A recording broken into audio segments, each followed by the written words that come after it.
बिस्मिल्लाहिर्रहमानिर्रहीम।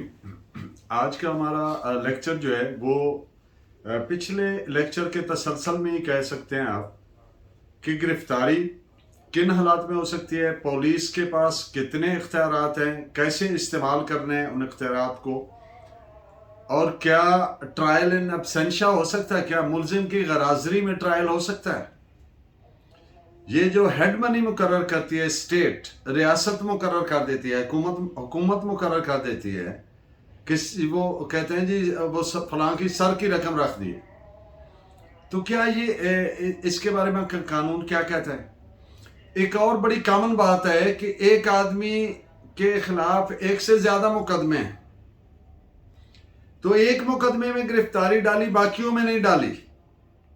तो इसके बारे में कानूनन क्या वो सही करते हैं या गलत करते हैं, और इस तरह से दूसरे इससे रिलेटेड जो चीजें हैं गिरफ्तारी से, क्या जज हाई कोर्ट जो है वो गिरफ्तार करवा सकते हैं। तो ये सारी जो सिचुएशंस हैं वो हम स्टेप बाय स्टेप आपसे डिस्कस करते हैं। तो first of all, the guidelines provided for arrest for a police officer वो इस तरह से हैं कि ये बहुत बड़ा इख्तियार है। It is not to be used mechanically. At the cost of repetition, I would like to say this is the right, that is the right of arrest. This is the right which is being exercised by police officer by as a visitation on the fundamental rights. एक इंसान के बुनियादी हकूक पर visitation है, तो ये कैसे यूज करना है, ये मैकेनिकली यूज नहीं करना। अब ये सवाबदीद किसकी है? पुलिस ऑफिसर की है अंडर सेक्शन 54। तो उसने इस अपनी सवाबदीद को जुडिशियसली करना है एक्सरसाइज, अपने जमीर को मुतमईन करते हुए, जो सीआरपीसी के सेक्शन 54 की रिक्वायरमेंट है। अगर जुडिशियसली नहीं किया तो गलत हो जाएगा। तो इस पे आप नोट फरमाइए। और एक बात और कर दूं कि जब गिरफ्तार करना है, चाहे मुकदमा से पहले गिरफ्तारी है, चाहे मुकदमा के बाद तफ्तीश के दौरान गिरफ्तारी है, तो उसके एक मकसद होना चाहिए गिरफ्तारी का। ये नहीं कि बस ये मुकदमा हो गया गिरफ्तार करना है। No, not at all. Even in the murder case it is not mandatory for police officer. ये उसकी सवाबदीद है, ये लाजम नहीं है, ये उसका इस्तिकाक है। उसको हाई कोर्ट, सुप्रीम कोर्ट भी नहीं कंपेल कर सकती कि गिरफ्तार करो। उस आदमी को कोई भी कंपेल नहीं कर सकता जो पुलिस ऑफिसर कंसर्न ऑथराइज्ड है कि गिरफ्तार करो या ना करो। It amounts to interference in the investigation which is not permissible by law. कानून इसकी इजाजत नहीं देता है।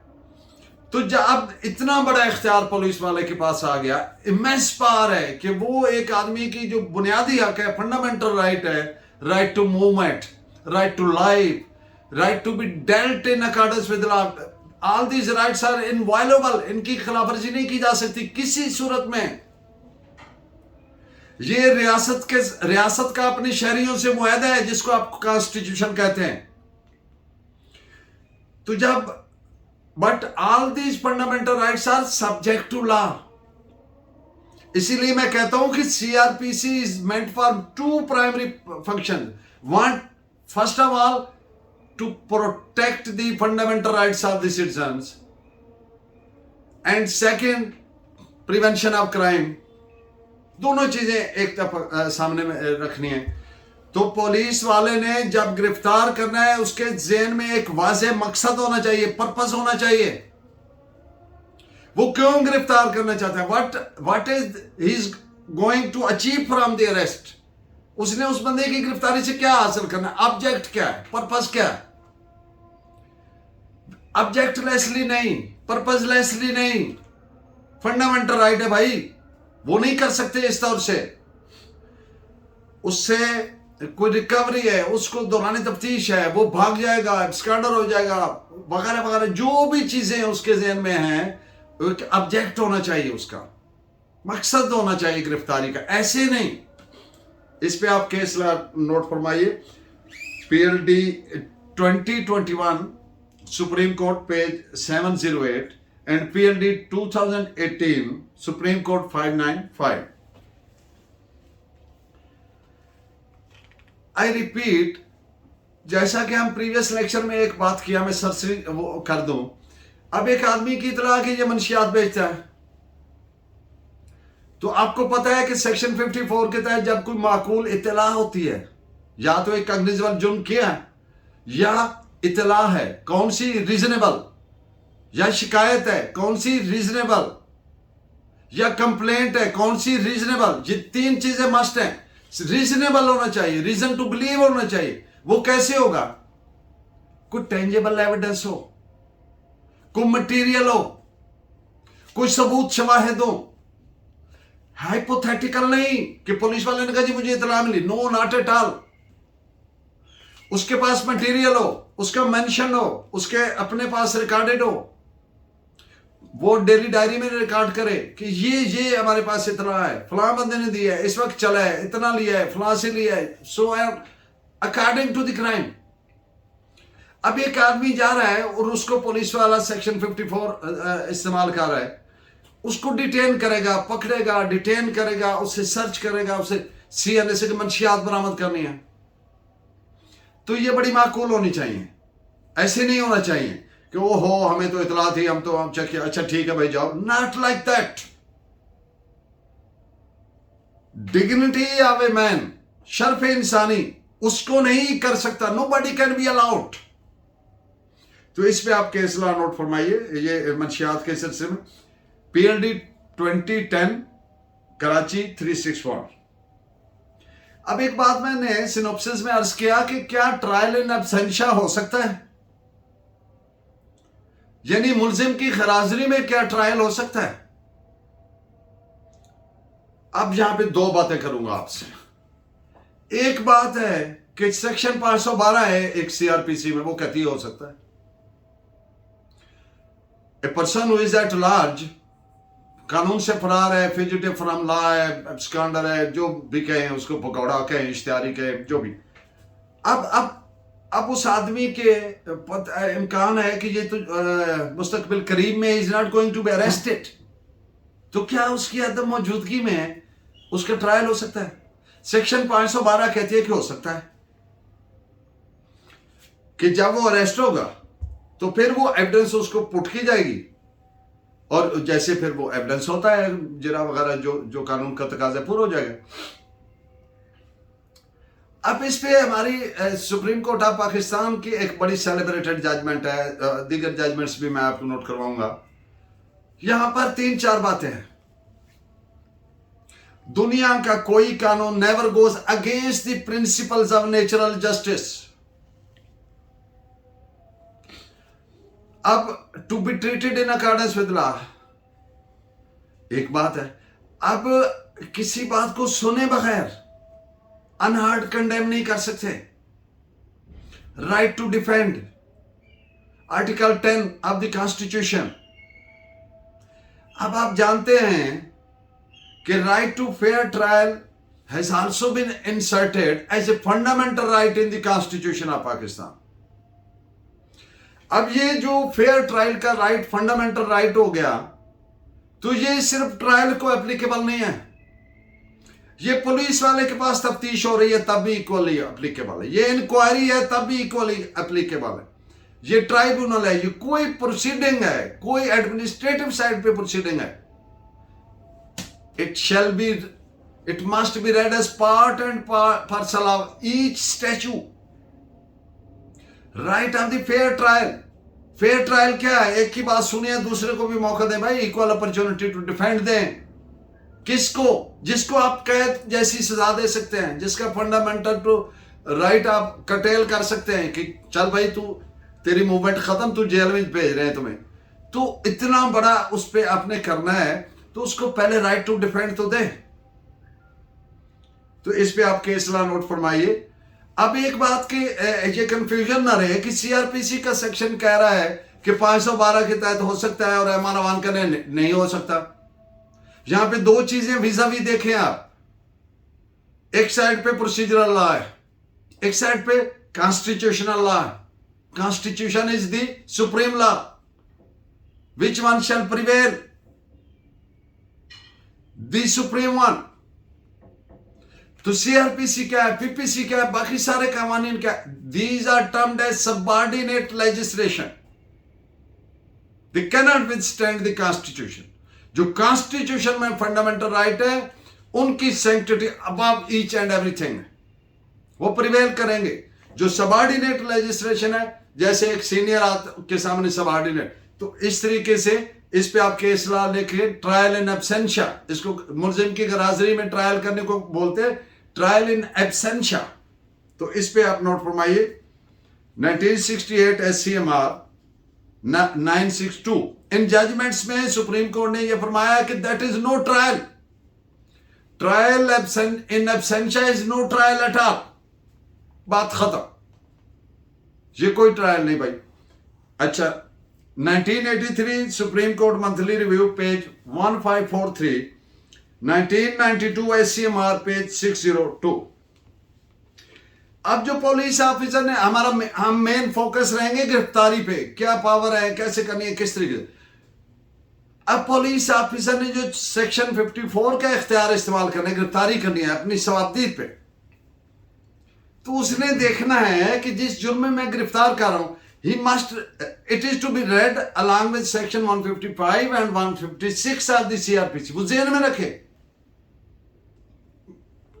फॉर इंस्टेंस, अगर वो काबिल दस्तंदाजी पुलिस नहीं है जुर्म, the offense is non-cognizable, तो क्या वो करेगा? The answer is no, not at all।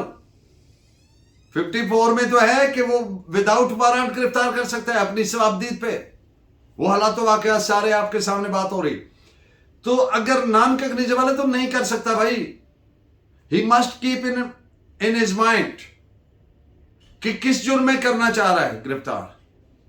तो इसलिए it is always to be read with section 155 sub clause 2 CRPC as well as section 156 CRPC।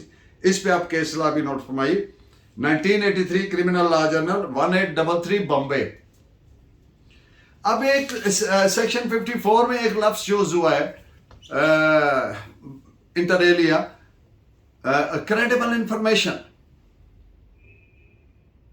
जैसे वो क्रेडिबल कंप्लेंट है, क्रेडिबल सस्पिशन है, इसी तौर से क्रेडिबल इंफॉर्मेशन। तो मैं ऑलरेडी बात कर चुका हूं कि टेंजेबल एविडेंस होना चाहिए, डेफिनेट फैक्ट होना चाहिए, क्लियर सबूत होना चाहिए, क्योंकि ये बहुत बड़ा इख्तियार है कि एक आदमी किसी को पकड़ ले, गिरफ्तार कर ले, बंद कर दे।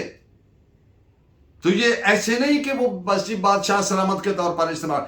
We are not living in any kingdom, we are to be ruled by the law, it has been decided by the constitution. रियासत ने शहरियों से मुआहदा किया, कॉन्स्टिट्यूशन बना, ये फैसला हो गया कि इस रियासत के शहरी कानून उन पे हुक्मरानी करेगा, रूल ऑफ लॉ। तो ये अगर ऐसे अपनी मर्जी से करेगा तो ये फिर वो रूल ऑफ, उसकी अरेस्ट क्या हो जाएगी, इलीगल हो जाएगी। इस पे आप केस लॉ लिखिए। और ये कोई कंजेक्चर और सरमाइजेस का वर्ड यूज किया है इसमें जजमेंट में ऑनरेबल कोर्ट ने, कि आप जानते हैं तुकबंदियों पे क्या साराइयों पे नहीं उसने कर लेना, डेफिनेट फैक्ट होना चाहिए, डेफिनेट मटेरियल होना चाहिए, क्लियर फैक्ट होना चाहिए कि ये जुर्म किया है, तब गिरफ्तार करे। और वो भी तब, वो भी जरूरी नहीं है, वो 302 के मुल्ज़िम में भी गिरफ्तारी इल्तवा में रख सकता है। तो इस पे आप केस नोट कीजिए, 1995 Pakistan criminal law journal page 626। इस पे एक और भी नोट फरमाइए, उसमें इससे भी ज्यादा जब आप डिटेल इस पॉइंट पे देखना चाहें जजमेंट तो मटेरियल मिलेगा, PLD 1992 कराची पेज 358। अब मैंने आपसे बात की कि आजकल एक कॉमन फिनोमेना आप देखते हैं, कहां पे, तमाम बैकवर्ड मुआशरों में, तमाम गैर मुहज़्ज़िब मुआशरे में, पसमानदा ममालिक में, वो क्या है, पुलिस वाले ने एक बंदे के खिलाफ एक से ज्यादा मुकदमे हैं, उसकी एक मुकदमे में गिरफ्तारी डाली, पहले उसका 14 दिन फिजिकल रिमांड उसको भुगतवाया, लेकर जाते रहे आते रहे, और चाहिए ये एक चीज।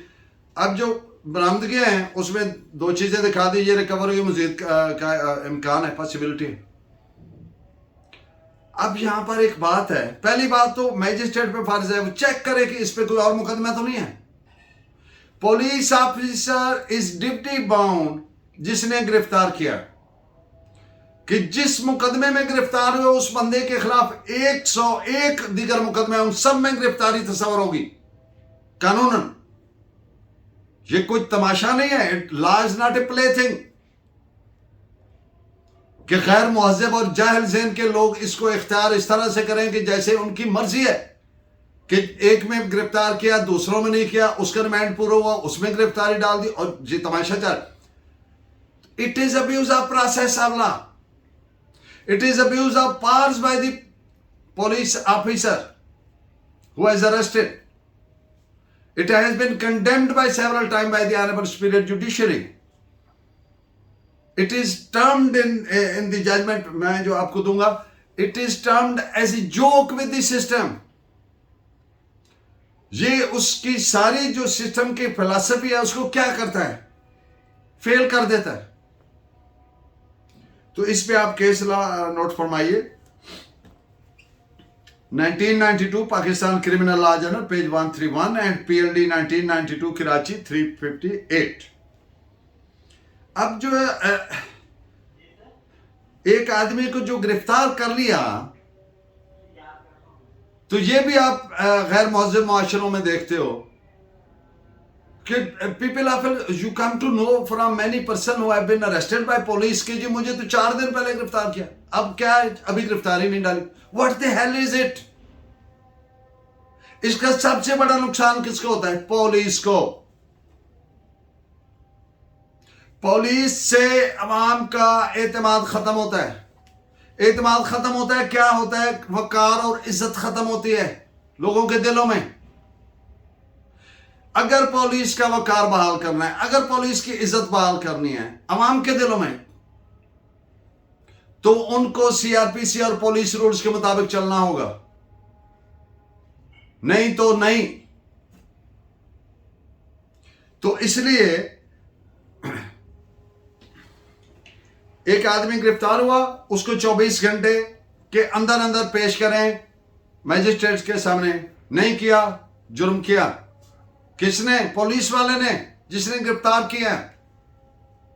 इसमें सिर्फ एक एक्सेप्शन है, और वो क्या है कि अगर वो कोई हिली एरिया है, फार ऑफ एरिया है, वहां से 24 घंटों में वो पहुंच नहीं सकते, तो फिर वो पहुंचने में वो जो सफर में टाइम गुजरा है उसको उसमें से निकाल के फिर 24 घंटे काउंट कर ले। इसके अलावा कोई एक्सेप्शन नहीं है। इसके अलावा पुलिस वाले पे जुर्म होगा कौन सा, नाजायज कैद में रखने का, और वो पीपीसी में भी है। लेकिन अब पुलिस ऑर्डर का सेक्शन 156 कि उस पुलिस वाले पे वो इलीगल अगर अरेस्ट करता है या इलीगल सर्च करता है, सीजर करता है, अपने जब्त करता है चीजें, तो 156 पुलिस ऑर्डर 2002 के तहत जुर्म बनता है। तो इस पे आप नोट करिए, PLD 1959 Lahore page 665। High court के जज साहब जो होते हैं, जस्टिस, क्या वो गिरफ्तारी का ऑर्डर कर सकते हैं? The answer is yes. किस तरह से? आप पढ़िए सेक्शन 25 सीआरपीसी, हम बात कर चुके हैं उस पर प्रीवियस लेक्चर्स में। तो वो जो जस्टिस ऑफ पीस है उसकी वो पावर्स है। Red with section 22A CrPC. तो इन दोनों को मिला के पढ़ेंगे तो क्या चीज आपके सामने आ गई कि जस्टिस के पास सेक्शन 54 के सारे इख्तियार आते हैं। सेक्शन 54 वाले आप कौन से इख्तियार हैं? जो पुलिस ऑफिसर को इख्तियार है बाबत गिरफ्तारी, वो सारे जस्टिस को हासिल है। इस पे आप केस लॉ भी नोट फरमा लीजिए। और एक बात और, जो पुलिस ऑफिसर है उसका अपने उस पुलिस स्टेशन पीएस की जुरिस्डिक्शन के अंदर ये इख्तियार कर सकता है इस्तेमाल। बाहर का अलग प्रोसीजर है, रिक्विजिशन भेजेगा व्हाटएवर। लेकिन जो हाई कोर्ट का जज है, जस्टिस है, उसका ये इख्तियार पूरे मुल्क में, सिर्फ सूबे में नहीं जिसमें वो हाई कोर्ट का जज है, पूरे मुल्क में। तो इस पे केस लॉ नोट फरमाइए। 1989 Pakistan criminal law journal page 2016 2016। ये जो हेड मनी वाली बात है, ये बहुत एक लोगों के दिलों में कंसेप्ट है कि यार ये हेड मनी सर की रकम, अखबारों में मीडिया वो भी आ जाती है चीज, कोई बहुत डेस्परेट वांटेड क्रिमिनल है तो जी उसके सर की कीमत इतने लाख रख दी फलां किया। This is all illegal. No provision in CRPC or police rule or in any other law exist enabling the authorities, state functionaries to fix the head money. वो जो सर की कीमत मुकर, what the hell is it? Whole of the state functionaries are there. They may proceed, they may perform their duties as provided by the procedure. It's not a kingdom. It's not a बादशाह सलामत मुकर्रर करें जी जिंदा या मुर्दा. No, not at all. It is not permissible by law. इस पे आप केस लॉ नोट फरमाइए। Sorry 1992 Pakistan criminal law general page 131। जब पुलिस वाले ने किसी को गिरफ्तार किया है यानी पावर एक्सरसाइज किया है तो वो पाबंद होगा कोर्ट के सामने उसके सबूत शवायद पेश करने का। कौन से? वो जो उसके पास रीजनेबल इतला थी, सस्पिशन था, या वो किस पे बेस होना चाहिए था? किसी मटेरियल पे, किसी सबूत पे, किसी टेंजिबल एविडेंस पे, किसी डेफिनेट फैक्ट पे। तो अब वो टाइम आ गया कि कोर्ट में पेश करने, तो कोर्ट में वो सारे सबूत पेश करने का पाबंद है। नहीं करेगा तो इलीगल गिरफ्तारी तस्वर होगी। This is 1998 Pakistan criminal law general page 1035।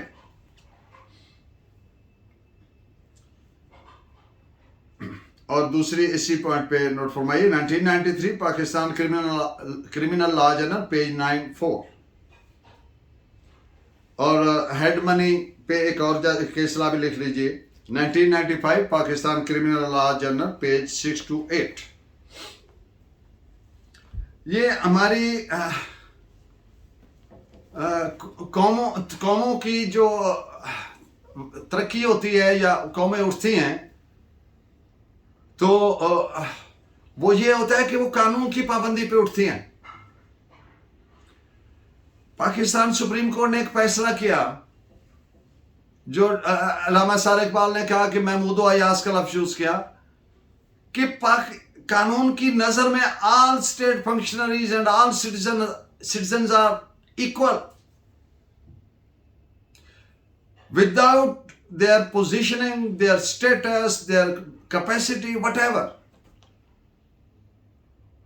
तो equality before law fundamental right है and to be treated in accordance with law fundamental right है जिसको कोई नहीं ले सकता।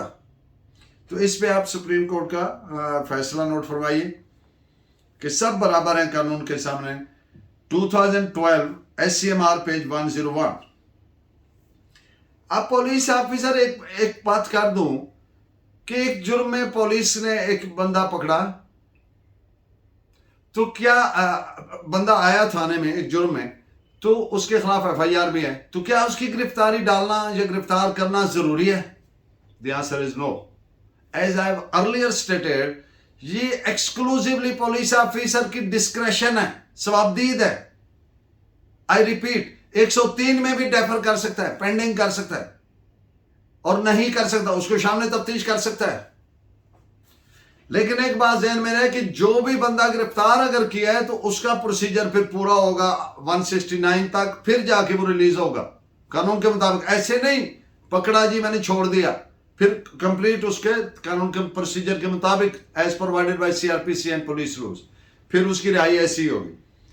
तो ये जो बात है कि गिरफ्तारी डालना जरूरी नहीं है, इस पे केस लॉ सुप्रीम कोर्ट का फैसला है 2014 SCMR पेज 1762।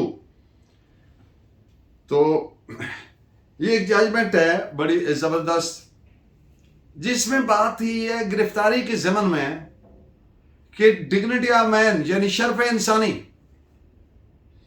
जब एक आदमी को गिरफ्तार करके कैद कर लिया तो उसको उस शर्फ इंसानी से एक स्टेप लोअर हो गया, उस फंडामेंटल राइट से एक स्टेप लोअर हो गया।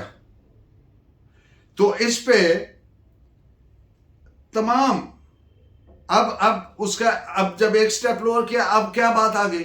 अब उस आदमी का मुलजिम का राइट शुरू हो गया, क्या? आर्टिकल 4 के तहत फंडामेंटल राइट के, उसको कानून के मुताबिक ट्रीट किया जाए। आई रिपीट, पुलिस का वकार, पुलिस की इज्जत, तमाम लॉ एनफोर्सिंग एजेंसीज की इज्जत एहतराम, ये कौम सड़कों पे खड़े होकर उनको सलूट करेगी। किसमें है? सीआरपीसी को मुताबिक चले, पुलिस रूल्स के मुताबिक चले, कानून के मुताबिक चले, लोग आपसे प्यार करेंगे। तो सबसे ज्यादा नुकसान डिपार्टमेंट को होता है जब कोई पुलिस वाला गलत काम करता है। सबसे ज्यादा लोग क्या करते हैं? उसको बुरा भला कहते हैं, महकमे को। तो इसलिए जो पुलिस के जिम्मेदारान हैं, ऑफिसरान, उन पे लाजिम होता है to get it implemented in letter and spirit, and a person who is outlaw must be treated like that. उसको एक ब्लैक शिप के तौर पर डेटरेंट क्रिएट कर देना चाहिए बाकियों के लिए। तो इस पे आप केस ला नोट फरमाइए, PLD 2014 Sindh, page 501. I wish my lecture be very beneficial for you. Keep watching. Thank you very much.